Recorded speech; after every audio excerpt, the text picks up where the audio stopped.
Welcome, friends. Are you sitting comfortably? Good.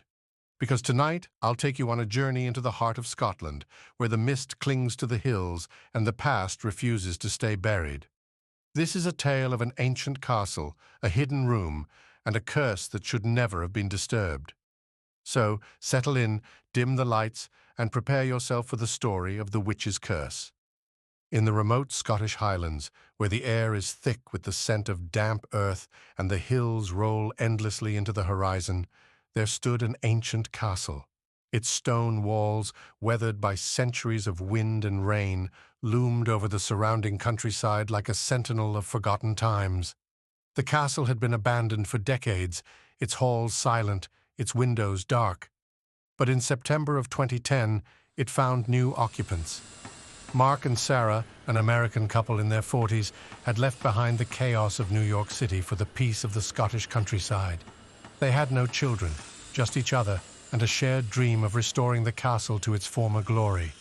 It was their passion project, a chance to breathe life into history and create a home unlike any other. The renovations began smoothly.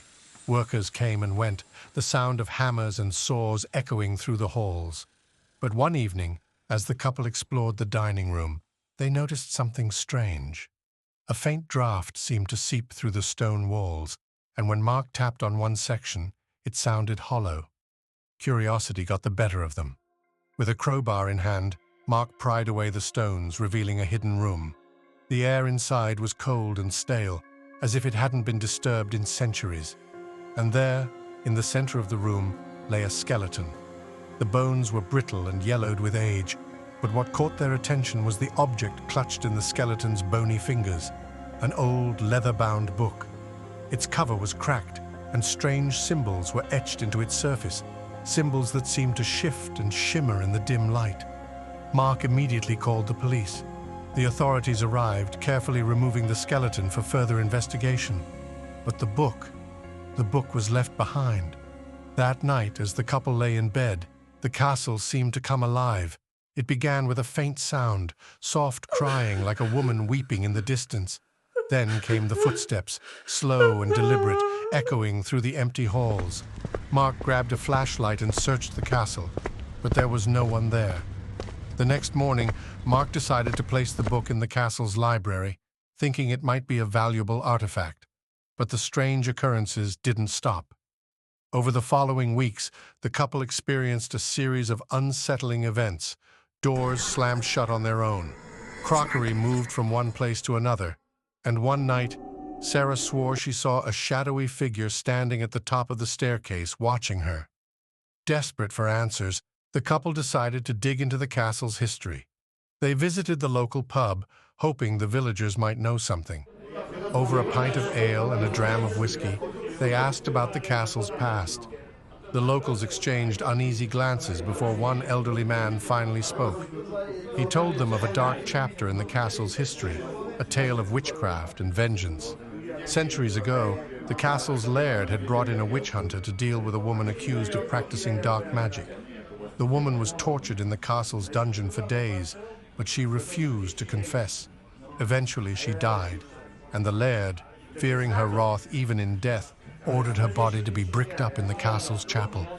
But there was one condition. Her book of magic was to remain with her. The villagers believed that removing the book would unleash her fury upon the castle. Mark and Sarah listened in stunned silence. The old man's words sent a chill down their spines. Could the skeleton they had found be the witch? And had they unknowingly unleashed her curse by removing the book? When they returned to the castle that night, the atmosphere was oppressive.